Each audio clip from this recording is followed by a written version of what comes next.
Meaning of focal. Focal.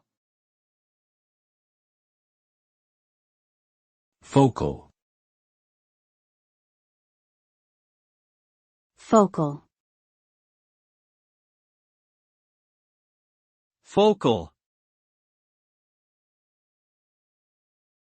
The word focal can have a few meanings depending on its context. Generally, it is used to describe something that is the center of attention or focus, or something that is related to the focus of light or sound waves.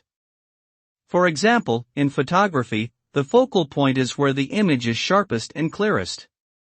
In optometry, the focal length of a lens determines how far away an object needs to be for it to appear in focus.